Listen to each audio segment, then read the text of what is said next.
avant de parler des mesures que nous avons pu mettre en place dans notre secteur d'activité, dans notre entreprise et en particulier Nexity, c'est une journée particulière, donc il est bon de se rappeler les initiatives. Et il y a des moments qui sont à marquer d'une pierre blanche. Dans notre secteur d'activité, l'immobilier, le lancement du Cercle des femmes de l'immobilier il y a près de 25 ans était un moment important dans un secteur qui était très peu féminisé. Et c'est aussi l'occasion de saluer une très grande figure de notre métier, Joël Chauvin, qui a pris cette initiative avec d'autres. Et c'est le moment aussi de rendre hommage à cette force de caractère qui a pris cette initiative. Alors 25 ans plus tard, on a beaucoup avancé.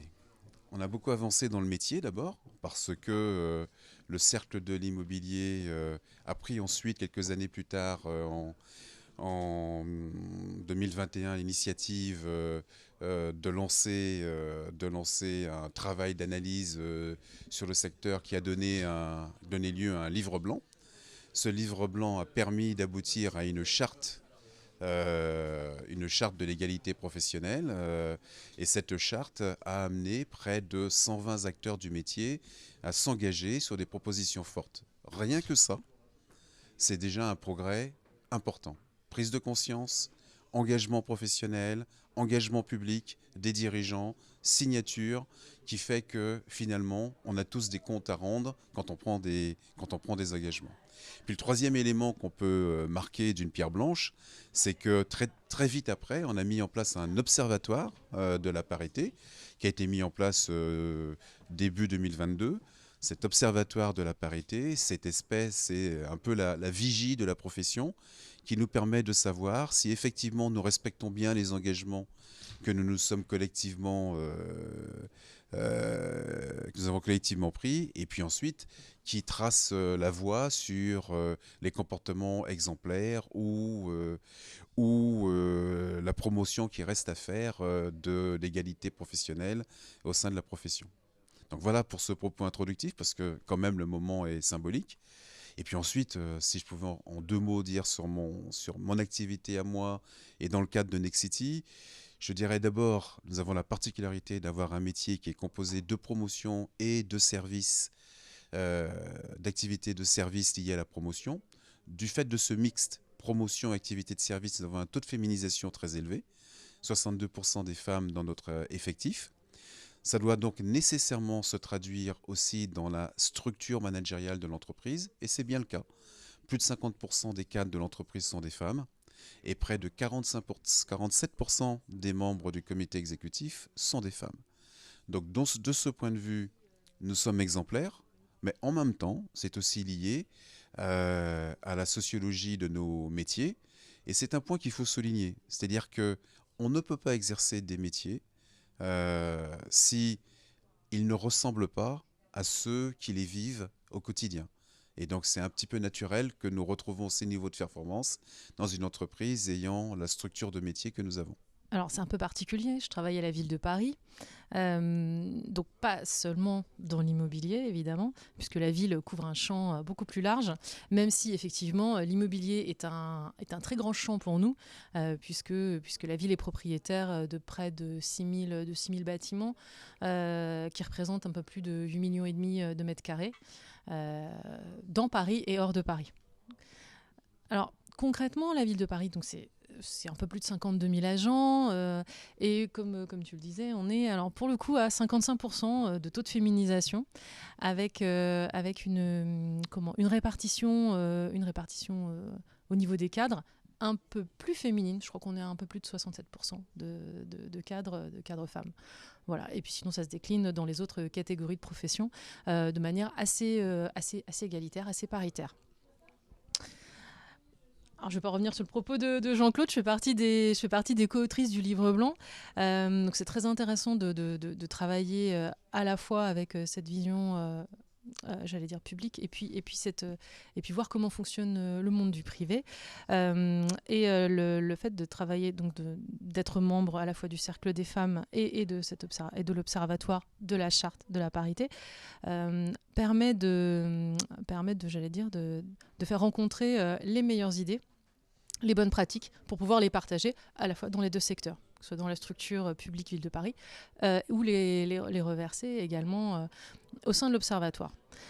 Concrètement, pour la Ville de Paris, on va le dire assez simplement, par rapport au privé, la Ville de Paris est arrivée un petit peu en retard sur le sujet de l'égalité homme-femme. Mais pour le coup, elle s'est emparée du sujet de manière beaucoup plus large que les obligations réglementaires l'imposaient, puisque les obligations réglementaires ne concernaient pour les acteurs publics qu'un travail sur la parité et auprès des agents. Pour le coup, la Ville de Paris a décidé d'être beaucoup plus proactive. Donc en fait, elle a mis en place un plan parisien d'égalité, on l'appelle plan parisien égalité 2021-2023, parisien-parisienne, et qui concerne en réalité 3 publics. Donc on a les Parisiens et les Parisiennes, de manière très large. On a les agents de la ville et on a également les utilisateurs des services publics. Et donc pour ces trois publics, on a décliné des actions qui se concentrent en 3 thématiques: l'égalité homme-femme, la lutte contre les discriminations et la prise en compte du handicap. Au-delà de ce plan, avec des mesures et des actions très concrètes, la ville a également mis en place, elle s'est fait labelliser, on a un double label AFNOR, le label Alliance, depuis 2019. On est en train de reconcourir, de préparer les éléments pour obtenir la nouvelle certification. Et au-delà de ça, la ville étant ce qu'elle est, nous travaillons également sur d'autres sujets beaucoup plus précis, comme par exemple le budget sensible au genre, pour analyser comment la dépense publique favorise ou est complètement neutre en termes de genre. Voilà. Donc ça, on a commencé l'année dernière à analyser toutes nos dépenses. Il y en a 2 qui reviennent de manière assez systématique. La première quasi universelle, c'est-à-dire c'est peut-être la première qui revient quand on parle de l'égalité professionnelle homme-femme, c'est le sujet de l'égalité salariale. Voilà, celui-là, alors on le retrouve systématiquement. Puis le deuxième sujet, c'est l'accès aux postes de direction générale et aux lieux de pouvoir, pour faire simple. Sur l'égalité salariale, le sujet de l'égalité salariale, c'est un sujet là qui demande aux entreprises d'avoir du systématisme et de la méthode. Parce que, effectivement, je reprendrai là, je citerai encore une fois Joël Chauvin, il n'y a pas d'égalité sans excellence. S'il n'y a pas d'égalité sans excellence, l'excellence, quelle que soit la forme sur laquelle elle s'exprime, elle se rémunère de la même façon. Donc il faut qu'en entreprise, on déploie les méthodes qui fassent que l'excellence soit rémunérée de la même façon, indifféremment du genre. Et donc c'est un travail de longue haleine et c'est un travail de méthode RH et qui doit être déployé de manière systématique dans tous les métiers sous la responsabilité des directions générales. S'il n'y a pas de systématisme, s'il n'y a pas de méthode, on n'y arrive pas. Premier élément. Deuxième élément, qui est le sujet de l'accès aux postes de pouvoir et parfois aux postes techniques. Là aussi, il y a sans doute une problématique de biais cognitifs de la part de ceux qui décident dans les comités de sélection ou au moment de faire les choix. On a tendance à choisir celui qui vous ressemble. Or, très souvent, c'est peut-être la différence qui fait que ensemble, on crée plus de valeur. Et moi, je retiens quelque chose d'important d'une étude sociologique qui a été publiée aux États-Unis et qui il y a eu un peu écho en Europe. C'est que sur l'observation sur la durée de la création de valeur en entreprise, il y avait une corrélation avec le taux de féminisation de la direction générale. Je me dis que quelque part, cette observation est peut-être frappée du bon sens. Alors côté Ville de Paris, comme nous sommes recrutés sur des grilles de salaire qui sont complètement les mêmes pour tous les nouveaux entrants, nous n'avons pas, il n'y a pas de discrimination en principe, il n'y a rien. Il ne peut pas y avoir d'écart. L'écart qui néanmoins peut subsister intervient dans tout ce qui est part variable, prime. Et là, j'allais dire, c'est peut-être pour des raisons de biais cognitifs, que l'on peut encore déceler ces écarts. Parce qu'assez spontanément, les éléments variables, les heures supplémentaires, le manager va les proposer à l'agent dans l'équipe qui a, ou en tout cas qui présente les caractéristiques d'une capacité à accepter une plus grande amplitude horaire. Donc quelqu'un qui soit n'est pas en charge de famille, ou en tout cas qui n'a pas de risque de rentrer tard le soir, etc. Donc plutôt un homme. Et donc en fait, je dis le manager, mais ça peut être une manageuse aussi. Donc on a ces biais, ces biais qui font que on a sans doute si l'écart existe, il est au niveau des éléments variables parce qu'on a une proposition qui est faite davantage aux hommes de travailler sur des horaires décalés ou variables. Sur la question des évolutions et du progrès à faire. La pédagogie. La parité au travail, ce n'est pas un combat. C'est une question de conviction et c'est une question de bon sens. Et donc ça passe par la pédagogie. Dans notre entreprise, par exemple, nous avons fait le choix de faire signer par tous les dirigeants une charte en faveur de l'inclusion. Et désormais, tous les collaborateurs doivent passer, dans les 2 ans qui viennent, un visa d'inclusion. Pourquoi ? C'est de manière à pouvoir prendre conscience de tous les biais cognitifs qui fait qu'à un moment ou un autre, on peut avoir une mauvaise grille de lecture. À un moment, on peut prendre une décision ou à juger une performance ou à juger une contribution. Et puis enfin, le 3e élément, c'est d'accompagner notamment en déployant dans les entreprises tous les réseaux informels qui fait qu'à un moment donné, on peut avoir besoin d'échanger, de parler, de se livrer pour comprendre qu'est-ce qu'il faut faire, pas faire, qu'est-ce qui peut aider, pas aider. Nous avons déployé dans notre entreprise un dispositif qui s'appelle le réseau, tout simplement. C'est une centaine de collaborateurs volontaires et qui sont à disposition pour propager à tous ceux qui le sollicitent les bonnes pratiques de l'inclusion. Alors concernant les évolutions, bon, la ville a pris à bras-le-corps donc le sujet de l'égalité. Donc elle a mis en place une mission dédiée à ce sujet, la mission égalité professionnelle et inclusion, qui est rattachée à la direction des ressources humaines.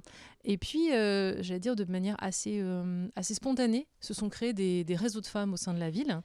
Donc il y a le réseau Paris au féminin, qui regroupe des cadres qui, en fait, de divers métiers et de divers âges, qui, en fait, sont des révélateurs, qui font remonter et mettre sur la table des sujets qui sont portés par des femmes, mais au service de tous. Donc elles ne sont pas là pour faire, elles sont là juste pour... ce sont des révélatrices et effectivement les sujets sont portés ensuite soit par la direction des ressources humaines, soit par le secrétariat général.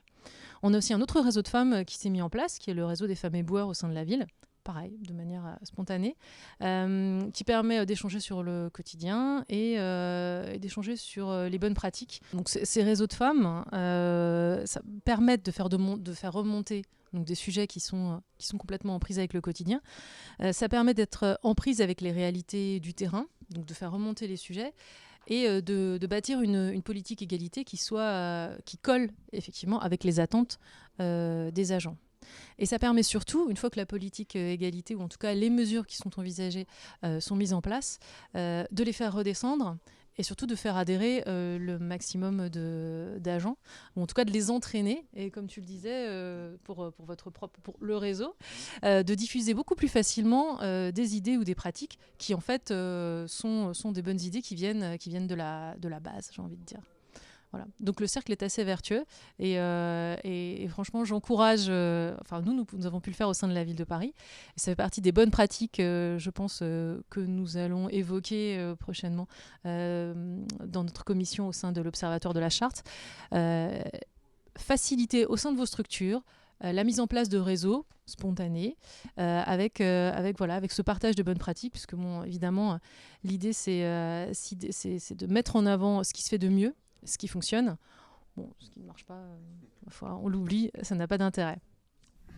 Dans cette journée spécifique des droits de la femme, le message principal que moi j'aimerais souligner, c'est que enfin, le regardons un peu dans ce monde agité qui nous entoure, fracas, menaces, inquiétudes, etc. Euh, Si on veut vivre dans un monde apaisé, où lorsqu'on est chez soi, lorsqu'on est au travail, lorsqu'on est entre soi, on se sent entre pairs et respecté, alors l'inclusion, l'égalité professionnelle, euh, juste être à la même hauteur hommes et femmes, c'est naturel. Et cet effet, cet élément naturel, il n'existe et il ne peut exister que si nous en sommes convaincus, et les dirigeants d'entreprise, puisqu'on parle de ça, les dirigeants d'entreprise doivent porter très haut cette conviction. Moi, j'ai envie de dire que donc on s'est engagé dans notre sphère professionnelle, dans cette démarche d'égalité, avec des bonnes pratiques, avec également un travail pour débrider ou identifier les biais cognitifs qui favorisent malheureusement les inégalités. Ce travail dans la sphère professionnelle, nous avons l'espoir qu'il puisse ruisseler ou qu'il puisse s'insuffler également dans la sphère privée. Et donc, comme tu le disais, apaiser peut-être une société qui devient de plus en plus clivante. Voilà. Donc, on a cet espoir, ou en tout cas cette ambition. On la porte. On la porte, exactement.